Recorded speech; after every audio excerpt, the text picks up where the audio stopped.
And that is pretty unfortunate. I mean, if we have to even talk about our food security challenges, we don't have to think about this. Well, joining me in studio, Enyunam Manyel, who is a host of The Ghanaian Farmer on the Joy Prime, to discuss her experience in Rwanda. She's been to Rwanda. She's learned a lot about how they're investing in agro-processing. We'll talk about that in a little bit, but I'd like to pick your reaction to this story because you have a lot to say about what you just saw.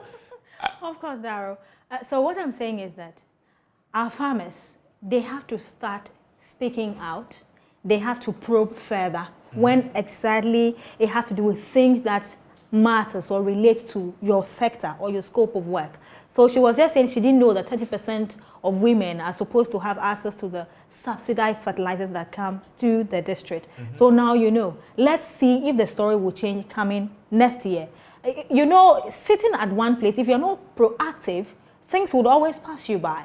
So our farmers are, I don't know if I should say they are comfortable or because they can afford the fertilizer themselves. So at times, what is due you don't take the necessary steps to have access to it. So it's unfortunate they are going through this, men pushing them down and all that, you're not getting what is due them. But it's unfortunate. But you're things telling have me to about change. the fertilizer subsidy program in Rwanda and how they use technology to track distribution. Tell us more. Yes, so I had the chance to speak with the communication director, Kibuka Eugene, in Minagri, that's how they call it, Ministry of Food and Animal Resources. And I was asking him, back in Ghana, we have a system where farmers start to enjoy free or subsidized fertilizer, not free, but subsidized fertilizer. And they say, okay, we also have the system, however, we're having some challenges. So what we did was to adopt a technology that when the fertilizers arrived in the various districts, every number or quantity of fertilizer is in the system.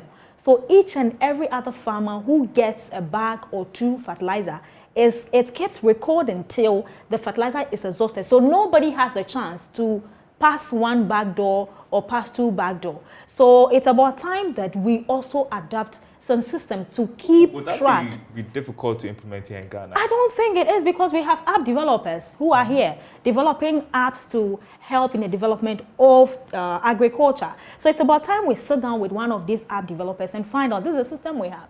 How can you help us keep track of each and every fertilizer or any agrochemical or agro input that is meant to be distributed across nationwide?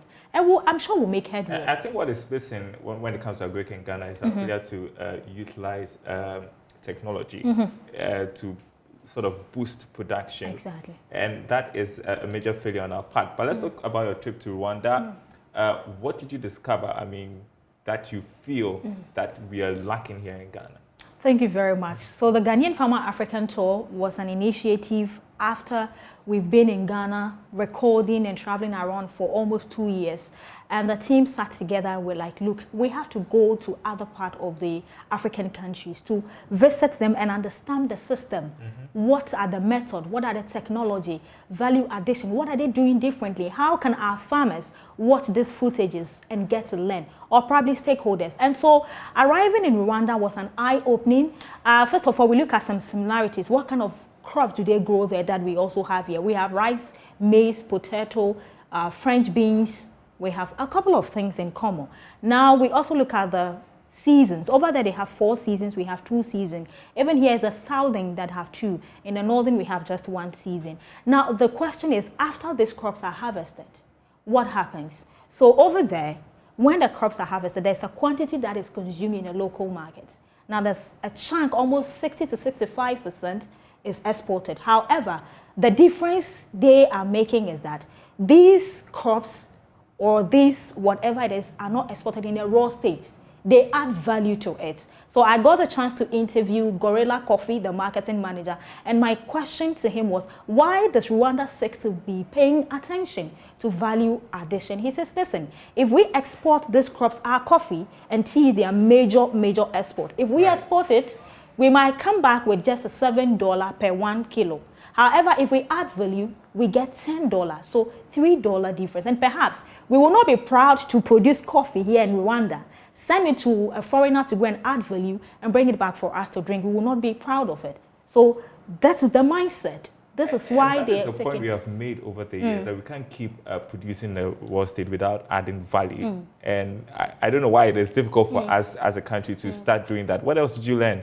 Also, the youth in agriculture. So they are called Rwanda Youth in Agribusiness. And we have youth in agriculture here in Ghana. So the difference with youth in agriculture is that they have leverage on developmental partners in Rwanda. So we have all these guys here. The MasterCard. I don't want to promote anybody. All these they are all here.